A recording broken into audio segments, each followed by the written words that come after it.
You started. I'm starting the YouTube right now, and then Okay. I'm gonna hit record. Right.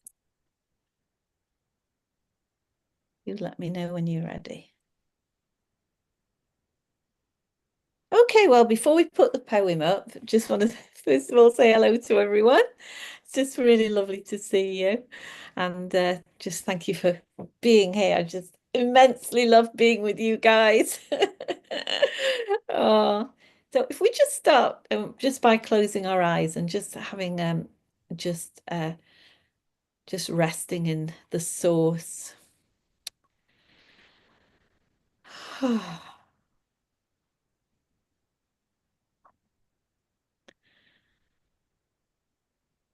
It's the source that brings us together as one unit, one heart, one glorious, infinite, loving space, all parts of one mind. I am this one heart. Just drop everything, let everything rest, and we embrace the stillness within ourselves. So if anything happens, any noises, any doorbell rings, doesn't matter. We just embrace those because they're just whatever's happening in this moment.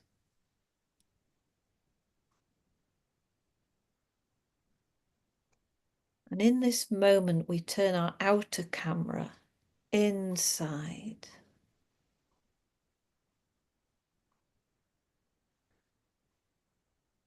And in our heart, there's a love so deep, such awesome power of love.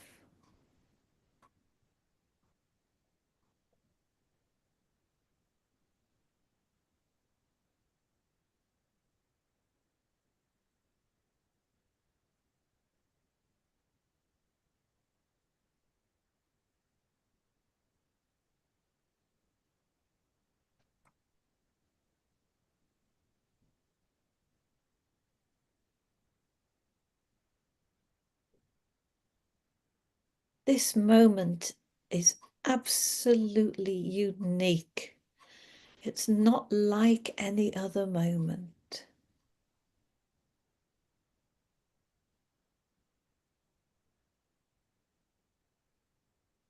This moment, so precious.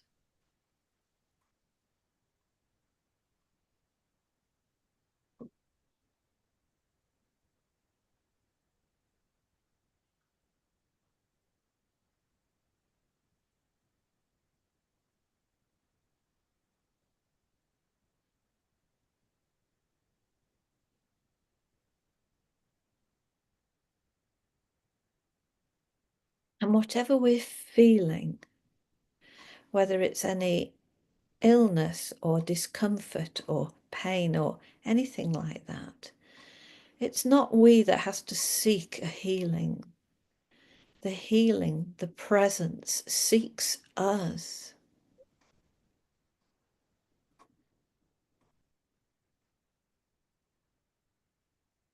We don't have to try and find the light or see the light in another. The light finds us as long as we're receptive. We are Yeah, being be by joy all the time.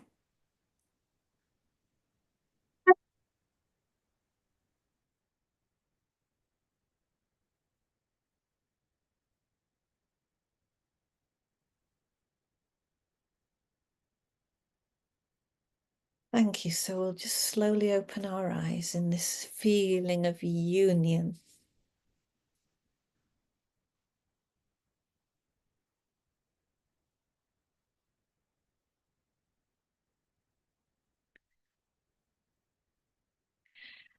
Well, Journey, kindly, if you could put the the poem up, we'll have a look at that. Thank you so much. That's great. I'll read it in a second. I just want to. That's it. Okay, so this one is called Light and Dark. Light and dark are the same one spark, because darkness slides us back to the light. It's on the same spectrum like day and night. They're born of love in order to perfect all of the feelings we've chosen to neglect by ignoring things we don't like and pushing them away, to have things we do like and hoping they will stay. But trying to control our lives to what we prefer means the dark stuff we've buried is forced to recur. For instance, can you remember someone who said something really mean to you? It got under your skin and stored in your head, so that when you remember, you shudder with dread. And even though it was years ago, you still feel the pain exactly the same. In my past, many people treated me as a fool. Boyfriends, family, schoolmates who were cruel. I made myself a victim as these memories kept emerging. And wanting to be heard and loved was a desperate urging. So I channeled my life into getting what I need, and wanting things my way was a kind of greed. But this inner darkness served me so well and gave me the key to freedom from hell. I'm so grateful for it all because it opened the door to the universal law. If you resist, you get more. Always makes me laugh, that line. And when the pupil is ready, the master does come. And so teachers appeared to guide me not to succumb to the addictive mind and its ridiculous thinking that pulled me down till my heart was sinking. I saw that all my wrongdoers were echoes of me, showing me aspects I didn't want to see. In every seemingly dark situation is contained the light of transformation, or we would stagnate with limited movement. But darkness works for our improvement by causing blockages and every delay, so we're forced to see what we've hidden away. Trying to control feelings and how others behave, which could result in our meeting an early grave, because our bodies cannot tolerate prolonged fear and stress. We must learn to let go and never suppress. Simply lean back, allow the thoughts just to be. Like a drop of water falling into the sea. Merging with the ocean, they completely dissolve. And in each letting go, our soul evolves till we come to surrender. The end of the fight, just flowing with life, is such pure delight.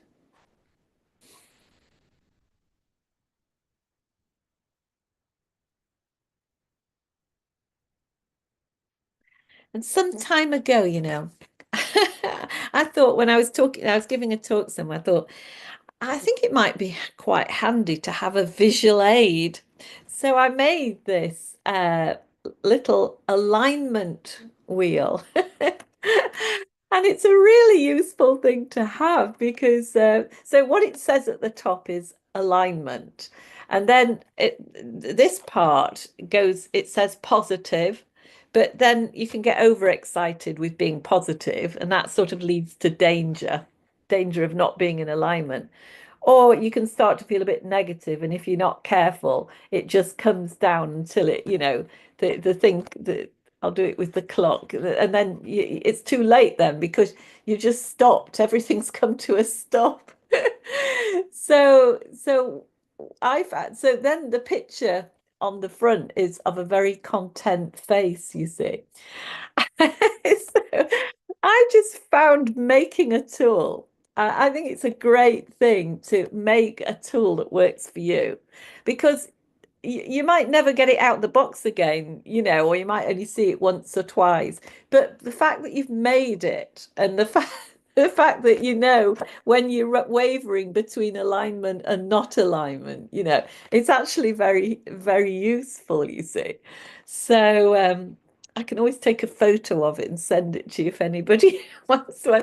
But if I'm driving or if something doesn't go quite the way I want it, I'm usually quite fine with that. But sometimes things just get you, don't they? When it comes in as a surprise. And then I just remember this little alignment wheel, and I thought, oh, which way are you? Are you wavering between the two? So, you know, so I was interested, um, reading that poem because it made me think about, well, I suppose what made me seek, and it was the stuff it said in the poem that from being young and then just kind of we feel that we're a victim of our lives and circumstances and that things have got to be better than this. So I was sort of always looking for wishing stones or something, and that's how I started my seeking in a spiritual way. And when I sort of got it that whenever you're grasping or trying to get anything from people, you're on a sticky wicket, as they say in Britain. It's a cricketing term, a sticky wicket. Things don't go well, and we're not in the flow. And as we're always talking about with Rafi here as well, is that when we just allow everything to be exactly as it is, and face whatever happens as exactly what it is, then things really do start to flow. We're always embraced in this. Anyway, you all know that. I just wondered if anybody had anything they'd like to say about maybe how they started seeking or kind of things that they remember. I certainly was I was a victim big time. I thought, poor old me. This is, nobody's talking to me. The family's rejecting me, and blah, blah, blah, blah, blah. And I'm so grateful, as I'm sure we all are, that it all changed. And I felt so led. Every moment I felt so led. And I love to hear from anybody else who got experiences of that feeling led or whatever you would, whatever comes up for you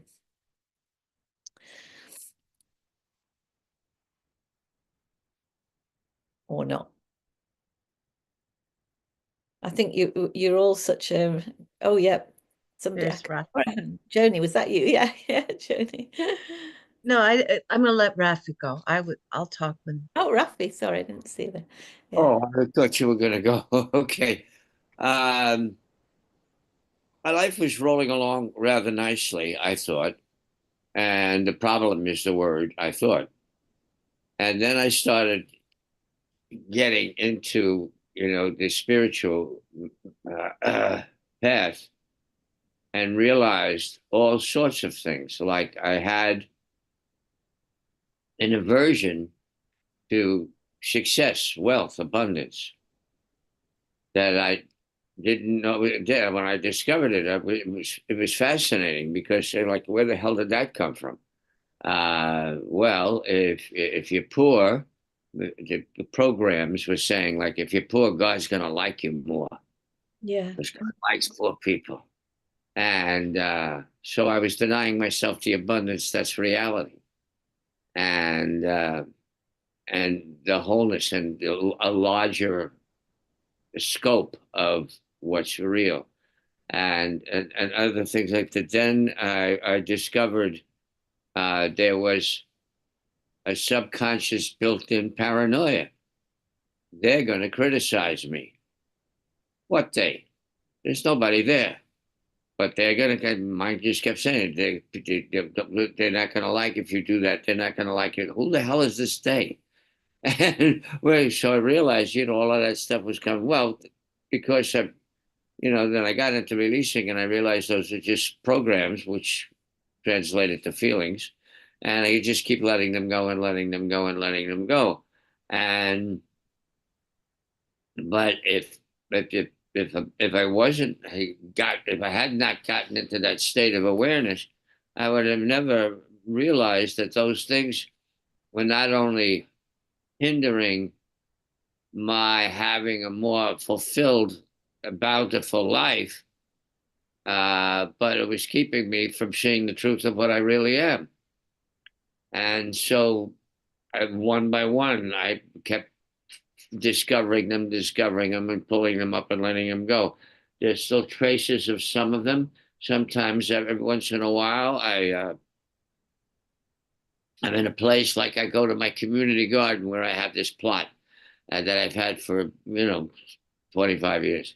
And while I'm unlocking the gate, my mind will say somebody's watching you unlocking the gate and knowing that you're not doing it quickly enough, and stuff like that. And of course, I just look at it and laugh and let it go. I bring up the feeling and let it, and I go, well, there it is. There's that paranoia thing again. Now it's not, it has anything to do with what I am. It's just mental activity that hasn't been cleared out completely. But as long as I'm aware of it, it can't bother me anymore. And so I could just get back in touch with the infinite love that I really am, that everything is, and not get caught up in the picture trying to manipulate or handle the picture, which my mind will insist is real, and you have to handle it. You have to be safe from it. You have to get stuff from it, all that mind activity. Now I can just step back and watch it and know that it has got nothing to do with the truth of what I am.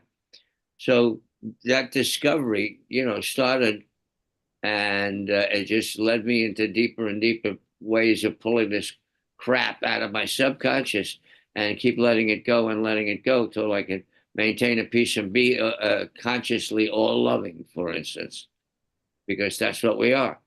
So be what I am. Leslie used to say, just I am. That's all it is. It's just I am. There's nothing else. It's just I am. Or even you can cut the am off and just say I. But everything you stay I am. And simplify it, simplify it, simplify it. Well, the more I'm aware of all of that programming, the less it has any effect on me. And just let go of the feelings as they come up on the spot. Thank you. Oh, thank you so much, Rafi. I mean, yeah, that's it. But it's interesting what you said about having that aversion to money because we hear this little voice like sort of saying, "Oh yeah, God likes poor people better than rich people," or whatever kind of stuff. I mean, and that you were saying about getting into the gate of the we call it an allotment, you call it a community garden, same thing over here. And it's just completely mad, you see. That everything that we can bring out and say, this is what I used to think. It's wonderful to hear it because it's just that it just shows that it's completely mad. It's completely nuts. We're all on the spectrum of complete nutsness. Nuttiness at one level, but this kind of life that we're all pursuing, this knowing who we are as the I am presence, it gets cleaner and cleaner and cleaner, as you say. It gets cleaned out, so it gets less and less nutty, but it's a good laugh to think back how we used to think.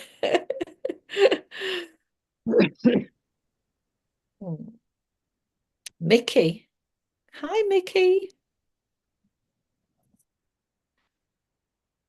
Hi, Mickey. Hi, good morning or afternoon, depending on where you are. Um, Back to your original question, where were we when we first went on a spiritual path? I don't think there is anyone in this planet that didn't at one point think of themselves as a victim. even if it's just our own thoughts, there's always that critic, either inner or outer, that we fall victim to. And I remember the first time I ever read in the course, beware the temptation to perceive yourself as being unfairly treated. And the outrage I felt when I first read that. What do you mean?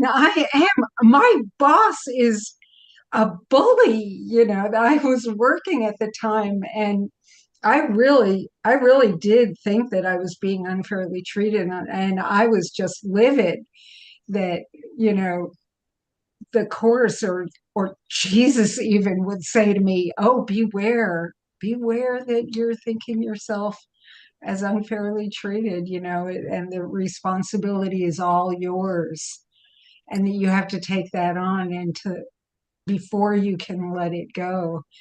And now that's one of my favorite lines in the course. Whenever that little niggling thought comes in of,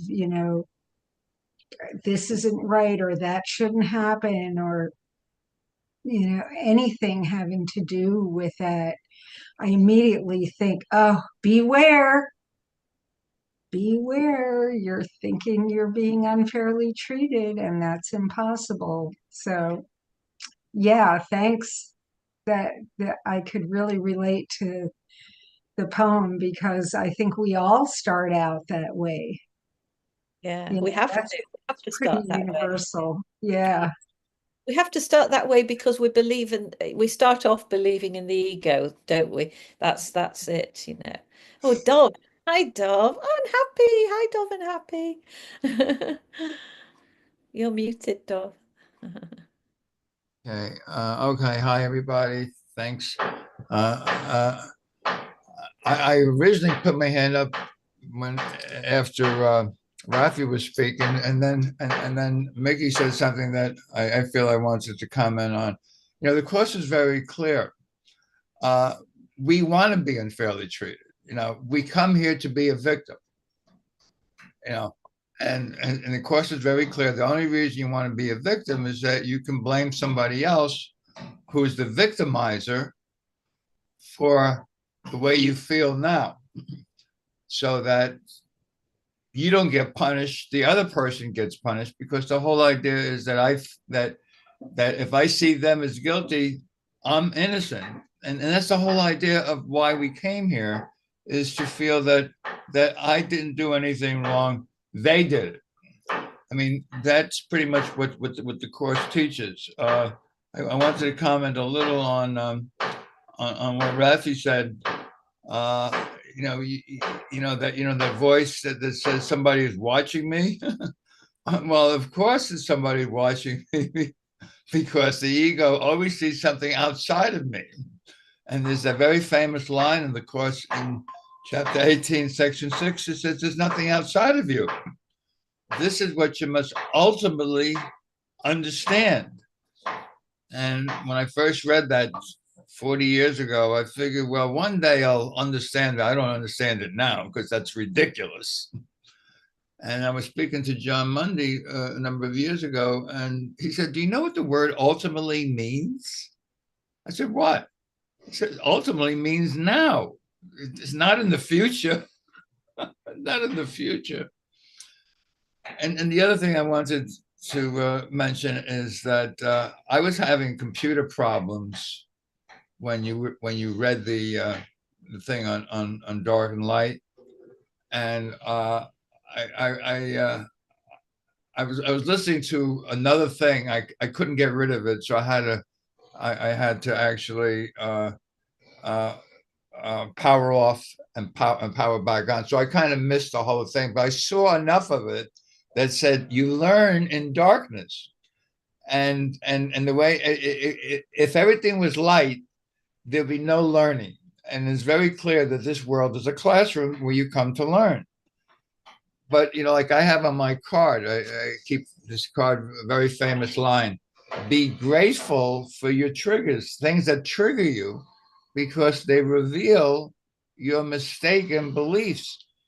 if you didn't trip and fall, you would just go on and never even think about it. But when you trip and fall and something hurts you, either someone says something wrong to you, or they say something that bothers you or annoys you, and you don't ever want to see them anymore, you can say bye, which the ego will gladly do that. Or you say, wait a minute, I'm being triggered here. There's something that is revealing me that one of my beliefs, one of my lies that I believe in is a mistake. And let me look at it again. And that's how we correct and go from the dark into the light. So you have to go through the dark in order to get to the light. I was going to ask if you could possibly reread that Dark Light poem, which I kind of completely missed. Thanks. Yeah, I tell you what, Dov, I might just save it for the end because it's quite a long poem, you see. And so I'll just say, is that okay with you if I just save it for the end? Because Okay, very good, very good. Thank you. yeah, thanks, Dov. I mean that is just so right. I think the joy of all being doing this is that trigger we get to see it pretty immediately, pretty quickly, don't we now? I think we'd all agree we see it immediately. We know what it is. I mean, like today when I was driving around and then I was driving across a street. I thought I looked both ways. I certainly looked to the right and then suddenly, wow. And I knew I was just being so loved and looked after at that moment. And then, of course, there was, oh, he was coming so fast that, did you look? Did you look? And I thought, I don't know if I looked. And then it said, well, you'll look on the next road, won't you? But I mean, that's just so simplistic. But it is like that. You get to be grateful for the triggers really quickly now, which is great. Oh, Linda, yes. Hello, Linda. Hi.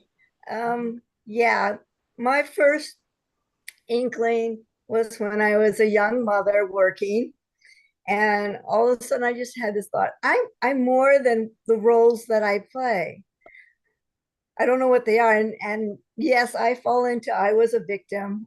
When I was a kid, my dad was in the service, so we moved. And so about every 3 years, I would be in a different school with different kids, being the new kid on the block. And being half Japanese, I got teased.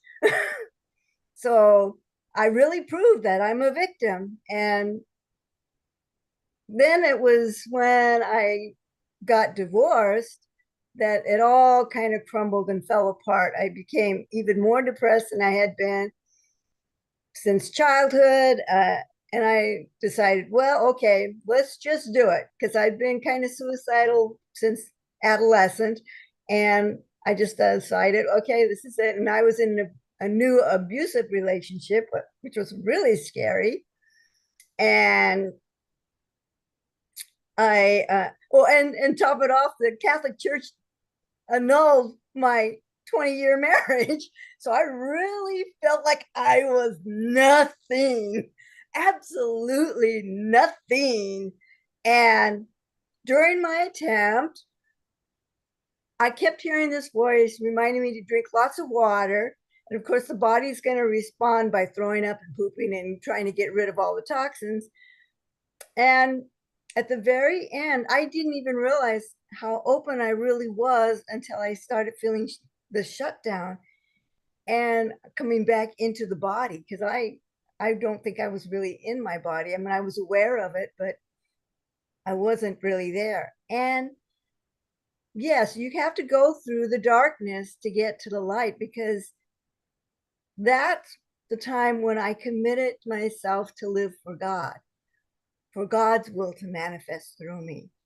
And at the very end, I heard two voices, which I've convinced myself. One was Jesus and one was Mother Mary. And the first voice was the lady saying, is she ready yet? And the second voice was, not yet.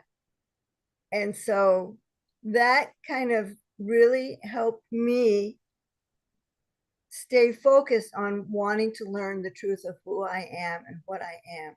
I'm not this body.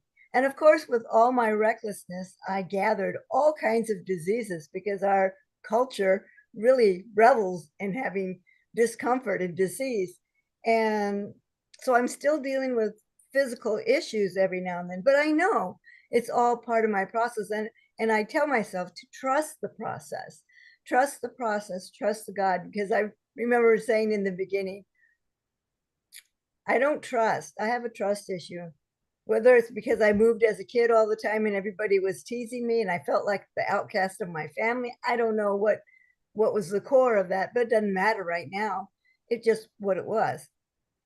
And so anyway, right now, I am so grateful to be here on earth in this human body at this time of such great transformation. And I do believe we're all here to learn to love ourselves and love each other. And it really does have to begin with loving yourself. You can't love another and receive love unless you love yourself. And that's been my journey to this role in enlightenment. And yes, things are getting much easier, and I'm so much more peaceful and so much more joyful and ready to be who I truly am, however that manifests, and just not having any attachments to any kind of outcome. Just let it be. Thank you for letting me speak. Oh, Linda, wow. I am absolutely gobsmacked. I applaud you and I loved your story. I'm sure we all have. That is really amazing. You know, my goodness, the you are that now. You are that. There's no waiting or are you ready? You're there, you know, that's really fantastic. I feel very humbled to have listened to that. Thank you so much. Wow. Thank you. Oh. Mandy, John, yes. Sorry. yeah, let's do, yeah, I was going to say, I passed to John, and Linda, your story was really wonderful, and I'll speak when everybody else is done. Oh, I wish you would go now, Joni. I wish you would go now. Okay. Thank you, John. My story, now that it's been 5 years, half this group knows my story because they were there when I, like Rafi, had almost 60 years of everything going my way. I thought life was perfect-ish, in control. Yeah, sadness comes, people die, but I liked what the ego was creating, and I never even looked at anything from a spiritual point of view. And so when all my roles ended and my belongings were gone, I experienced on the victim, villain, hero triangle my real deep, dark dive into victimhood. And I blamed everybody. And I vomited that story onto half the people here, you know, over and over, and medicated and went to the hospital and did all kinds of stuff in my unwillingness to look at it and my unwillingness to let it go. Because I feel now what I'm noticing is I really like the relaxing and releasing and letting it go. But I also, for me, who didn't want to let it go and surrender, I get to see through the course, through the teachers. It went off a bit. Sorry. It just went a bit funny, the sound. It's Oh, all right. okay. Okay. Oh, let me check on one thing. Otherwise, because it might be on this end. Nope. Okay, thank you. I'll make sure I'm closer. What it made me realize is that I wasn't who I thought I was. And that made me mad. And because I wasn't in the world any longer, the roles ended, I blamed everyone else. And with this course, with 12 steps, with half the people here, I was able to at least eventually be grateful for the triggers. I went last night and watched Inside Out 2. If you get to see that Pixar movie where everybody's, you know, the people are, the emotions are in her head, and you get to see how other other egos listen, to see themselves from the inside out. And it was so helpful in that the imagination of those Imagineers to draw and create what is hard to capture, and that is the feelings and how they transform into beliefs. It is that darkness that allowed me to be able to look, because without it, as Rafi mentioned and the poem mentions, there would be no reason, and Druv, there'd be no reason to look. And so I'm at a point in my life where I'm grateful for the Blacks, because without them, I wouldn't have met everybody. I wouldn't have the peace I have, because, eventually with age and money, you run out of control. And when approval never bothered me, security bothers me, but boy, that control was my classroom. And I'm grateful that God's in control now. And I wouldn't have ever looked at any of those ways if I didn't go through the darkness. So I can laugh while I'm going through the lessons, and I can still let go, and I can still take them to Holy Spirit to get the information that I need to heal it, which is always underneath all of the experiences, is that I'm only doing this to myself. And everything Dove said is what I've learned from Dove, because Dove's really in my ear, just so you know. You think in and out people are in the head? I have Dove and Mary and Linda and Mandy and Lynn in my ear. Okay, I pass. Thank you so much, Joni. It's just so wonderful. I'm loving hearing this stuff. So, John, it's your turn now. That was beautiful. That was so beautiful. I love to hear that. And you know what, Joni, you expressed so many beautiful things there, but I particularly like what you said at the end, having them both in your ears, that's so beautiful. And that kind of speaks to your journey, man. And for me, the highlight there was the word control, because I think that's what and I think that's the story that answers Mandy's question, what the heck we're doing all, here, who's being a victim? Well, we're all because we're out of control. We want to be in control. So basically, who's not a victim? But there's another word that comes to my mind whenever I hear victim, and that's victor. So it's not only a one-way street here, and even as we came to the end of Linda's talk, and I'm just thinking, oh my God, that's so beautiful, because she expressed everything there, everything. And the most beautiful part is, in top of it all, she got the cherry on the cake when she talks about just being grateful for being here.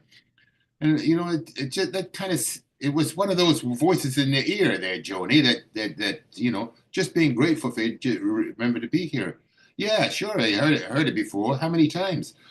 So basically, I just wanted to share. Basically, is the poem and the elements that got me. It says, and this speaks to what Mandy's question was. If you resist, you get more. Well, we all know what that is. And for me, folks, it's been looking at, my resistance comes up everywhere. I'm seeing resistance in other people. I see where they have objections. And, so what's that highlighting? That's highlighting my own resistance, my own objections, so in many different contexts.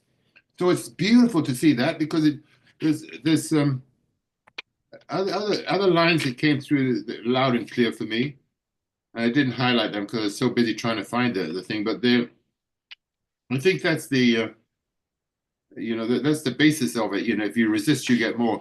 So I did make the comment to myself, and it kind of speaks like what Rafi's always talks about, letting go, because I realized, oh, I have this story go on, but I was mistaken. It was a belief I had, but I was mistaken. So it's a gratitude for noticing that I made a mistake. And what am I going to do about it? I'm going to correct my mistake by remembering the truth. And so how do I do that? It goes back to the victor story, because I'm just attached to the word vic.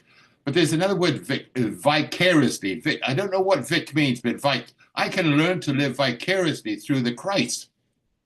Because I do that, I've got a lot of experience in doing that on this plane, like you're living vicariously through different contexts. What's to stop me from living vicariously through the Christ? Oh my goodness, what a concept. What a concept. So Beautiful. basically, what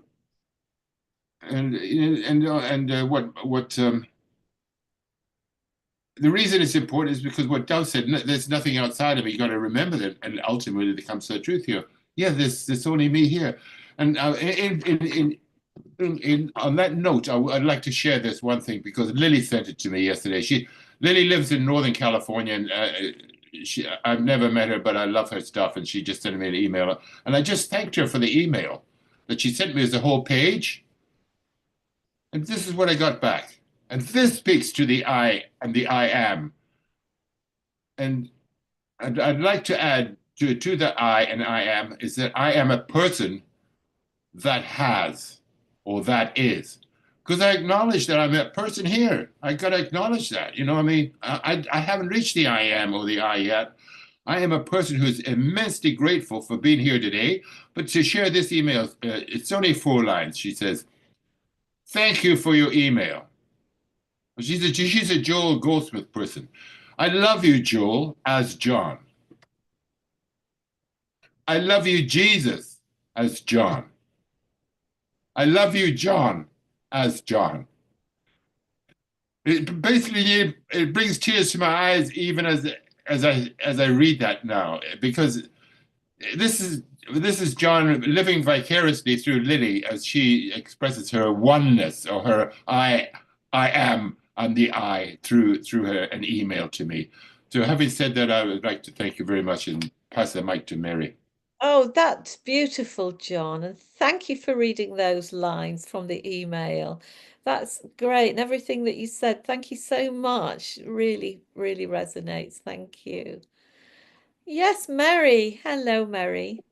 Hello. Thank you, everybody who spoke. This truly is Valentine's Day. These are the Valentines I love. Yeah, it's great.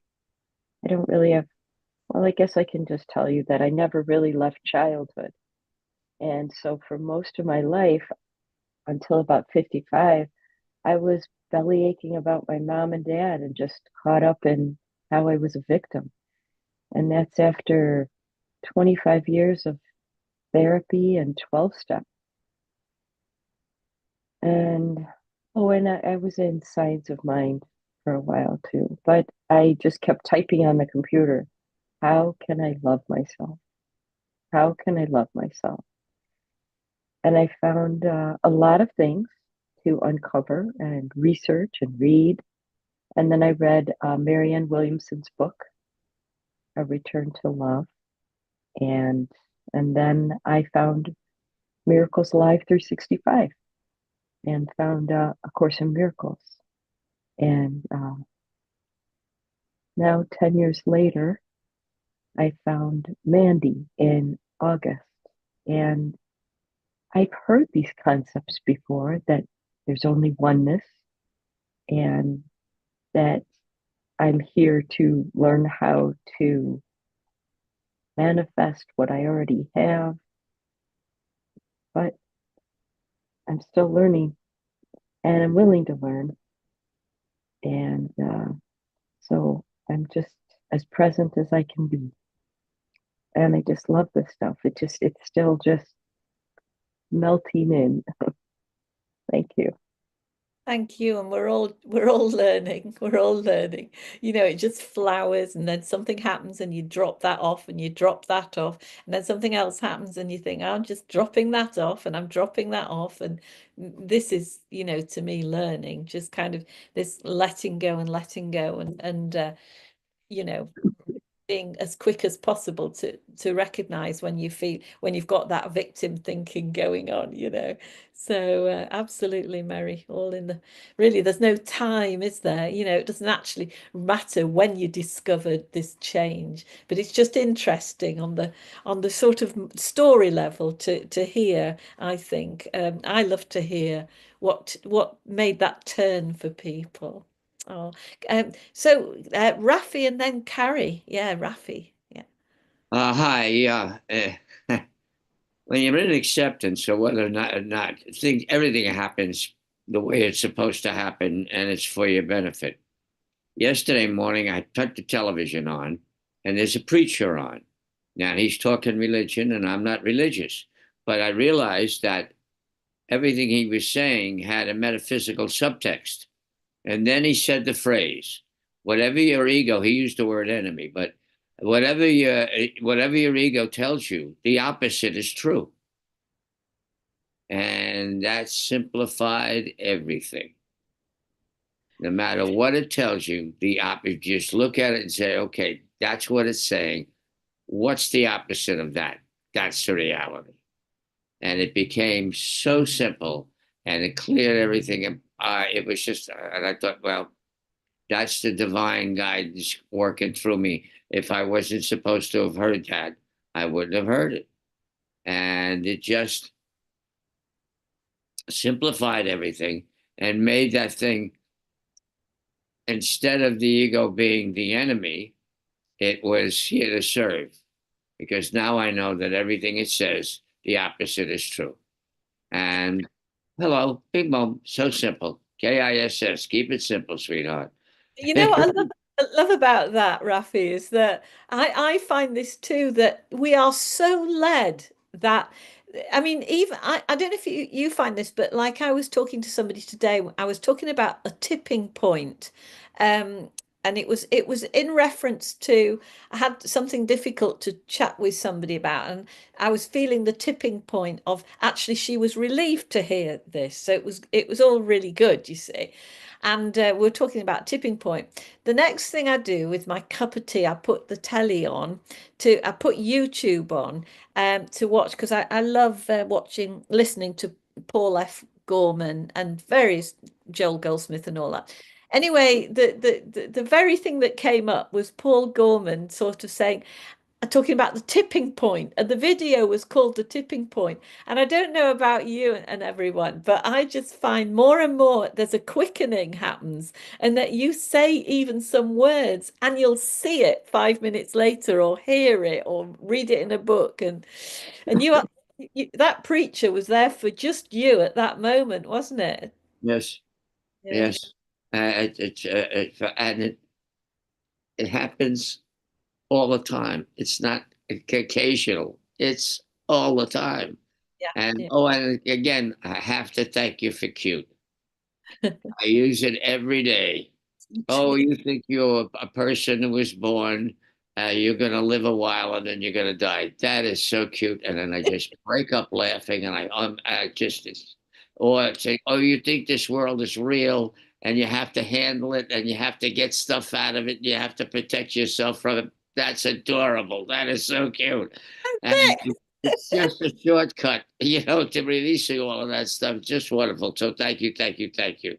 Oh, thank you. Can I add on to Raffi and interrupt the other two lovely ladies, Carrie and Linda? Dove has said this to me, what you just said, forever. And in the course, it says in the text, section 9, or chapter 9, paragraph 3, his ego or enemy is always wrong, no matter what it says or does. Thank you. Pass. It's always wrong. It's always opposite. Absolutely. Thank you, When Judy. you get to the point where you're laughing that hard, it's like Doug says Doug says in his book, the laughter is what shows you how insane the illusion is. It's just perfect. So I mean, I'm looking at the screen and I'm looking at all of this divine love, all of this sacred presence that kind of look like people, but they ain't because they're all divine love. Hello. You've been holding company. Thank you, Lester. Thanks, Rafi. Go on, Carrie. Hiya, Carrie. Well, good morning, Mandy. Good morning, everyone. Yeah, I mean, I can relate to a lot of people talking about childhood issues that kind of you replay over and over and over for decades, that like really haunt you. And the other thing about the poem, with the part about the resistance, is sometimes when I wake up in the morning, I have almost like a fierce determination, like no matter what my mind is gonna say, I'm gonna have a brief moment and cut off the thought, but almost to the point where like I realize this is like the strongest type of resistance, like I'm gonna attack these thoughts. So I kind of still struggle with that because I think, well, I can't do nothing. But I almost feel like I have like a fierce determined, like I'm going to stop these thoughts in their track, but almost to the point where like this is the strongest resistance that you could possibly have to approach it like this. So Yeah. I really don't have an answer. It's just kind of something I still struggle with. I think not an answer, but my response, if you will, to that is that that's not kind of exactly, well, in my, it's certainly not what I'm recommending. You can't stop your thoughts, Carrie, you know. We can't push against what is.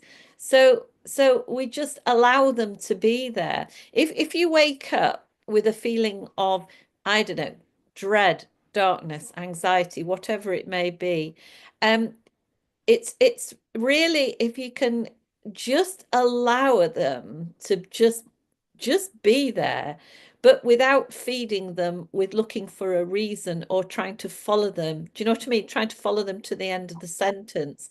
Just allow it all to be like a volcano just erupting. And when you do that, you're not trying to suppress anything, you're not forcing anything. That's just what's there at the moment. And you're just even grateful for it. Have an attitude of gratitude towards, okay, that's what's there. And something of me, or, you know, is seeing it, is witnessing it. And you just allow it. But can you just allow it without trying to sort of uh, get engaged in it and follow it? That's the key, you know, really. Yeah, I totally understand what you say. I find it challenging to not be engaged. It is the problem, you know, like to not get kind of like worked up. Yeah, I think the way that I've always dealt with that is just that I I see that I notice when I'm going to go down that path, and just allow the feeling that it is. So if it's anxiety, it's like riding the wave of anxiety. I just sort of drop the thinking, um, drop the interest in thinking, I should say, and just allow the feeling to sort of get as bad as it wants to be, even if it makes me shake or go, you know, go to a very dark place. Um, I'm trying to remember that's how I have dealt with it mainly. Yeah, just by allowing it to grip even, and just sort of say, okay, it's gripping me now. It's really gripping me. That's okay, because that's what's happening. And so what's the worst that can happen? And I just keep asking, you know, I would ask that question. Okay, so if that happened, what's the worst that can happen? And every time you ask that, it's just another form of releasing, because when you ask that question, you can't get anywhere with it. Do you see what I mean? Are you there, Carrie? Or you've muted? Oh, thank you, Mandy. I do understand. Thank you so much. I appreciate that. Yeah. We'll see what other people say as well. Everybody's got a different way of dealing with that. Anyway, Linda, yes. Hi. Oh, good morning, everyone. This is so lovely. First of all, I have to say big thank yous to Dove. I listened to his Sunday morning class with Joni, and it just blew me away. He talked about heaven is an awareness of perfect oneness. And this divine light that we can choose either darkness or light. For me, it reflects into our class today, our lesson 41, God goes with me wherever I go. This I find. So do I choose to edge God out, or do I decide to turn the cheek and witness the love and the light that is within me? So listen to this. Lesson 41. You can never suffer because the source of all joy goes with you wherever you go. You can never be alone because the source of all light goes with you wherever you go. Nothing can destroy your peace of mind because God goes with you wherever you go. So that's just one of the paragraphs in this beautiful lesson. And it sort of reflects to me. So I'm always at choice. Am I choosing the darkness or am I choosing the light? And I've come enough along in my levels of consciousness that I rapidly, quickly, succinctly just make the decision. I choose to look at this differently if I find myself enmeshed in a story. So thank you, Mandi. I love this poem. And it just, to me, just segued really beautiful with this lesson today of the divine energy of love and light goes with me wherever I go. So thank you, Mandi. Oh, I'm so happy to hear that. Thank you, Linda. That's so great. And yeah, that's absolutely matched. I'm glad you read that out. And oh, that's lovely. I love the way these things work out because I was going to do a poem and I sent it to Joni. We were going to do it. And I thought, hang on, I'm sure we've done that recently. I was just so sure that we did it recently. And so I changed my mind at the last minute and I thought, I'm just going to see what gets picked. And this one about the light and the darkness got picked, but I didn't know till about a minute before we started, did I, Joni? I didn't know what we were going to do. So there you are, you see, that divine love is just calling us all together to one theme. I mean, I just kind of let him really choose the theme, you know, because every time I choose it, it's nearly always wrong. So thank you, Linda. Really loved that share. Thank you. Yes, John. Hi, thanks, Linda. Thanks, and thanks for bringing up the darkness again, because that's what I picked up from Carrie. And but I would like to preface it. I have difficulty hearing Carrie very much, so I'm not sure if I heard it right. But I would like to ask maybe Joni, how do I get captions on my screen? Because I don't know why I don't have this on the screen. But if she could tell me about that, I'd like to hear at some point. Then I could make sure I'm getting it right. But basically, what I'm hearing about the darkness, Carrie, for me, what came up when you said about your question about that, for me, I recently did some work actually last week on monsters, like the monsters that show up, you know. And this is just another ego work on steroids. So that is pretty frightening too, eh? With all these stories going on. But what I did here, and what I did get some experiences in dealing with monsters. And basically, they have messages for us, and then we can ask them what they want, you know, and let them. Do they want to be fed? Alpha to feed them. Do they want something to eat, or do they have a message? And then, you know, if we can communicate with them, we can easily satisfy them and send them off back into the universe where they came from, to wherever they're needed somewhere else. But they don't need to be frightening us. If we realize that they're here and they have a purpose to wake us up for something or other. And so basically, it brings its acceptance story on steroids, because can I face this? Can I face this snarling monster with the fire and brimstone coming out of its mouth and ask it what it wants to eat? Can I help it? You know, and be in dialogue with it. This is all. There's nothing outside myself. This is my imagination going on. So basically, that came to me, Carrie, and in terms of darkness. And what lives in the darkness is our scary stories. John, thank you kindly for that. I appreciate that. Oh, that's great, John. Thank you. Thank you so much. Well, it's been a really great and fruitful meeting. So I thank the divine for bringing this subject up. So I think we're going to read the poem now. And, if that's all right. There we go. Light and dark are the same one spark, because darkness slides us back to the light. It's on the same spectrum, like day and night. They're born of love in order to perfect all of the feelings we've chosen to neglect by ignoring things we don't like and pushing them away, to have things we do like and hoping they will stay. But trying to control our lives to what we prefer means the dark stuff we've buried is forced to recur. For instance, can you remember someone who said something really mean to you? It got under your skin and stored in your head, so that when you remember, you shudder with dread. And even though it was many years ago, you still feel the pain exactly the same. In my past, many people treated me as a fool. Boyfriends, family, schoolmates who were cruel.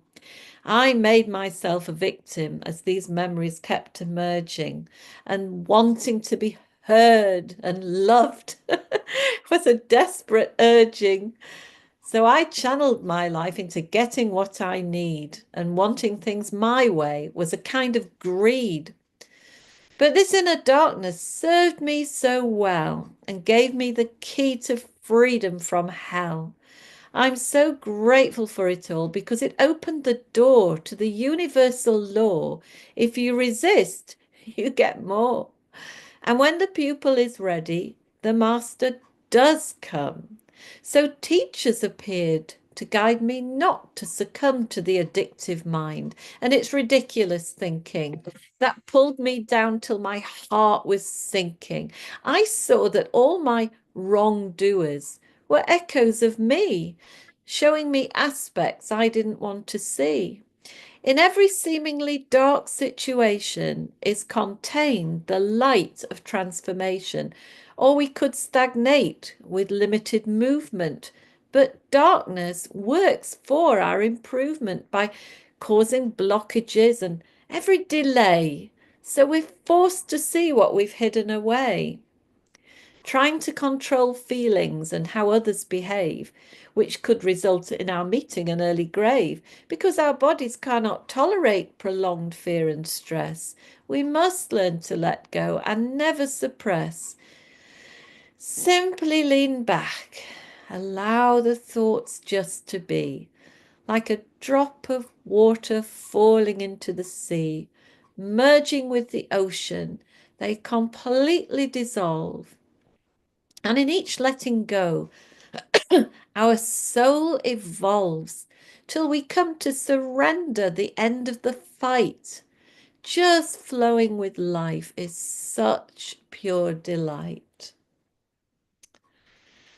Oh, so I'll leave you with that. And I thank you all so much. And thank you, Joni, for your amazing technical assistance. And we'll just stay on for a little chat.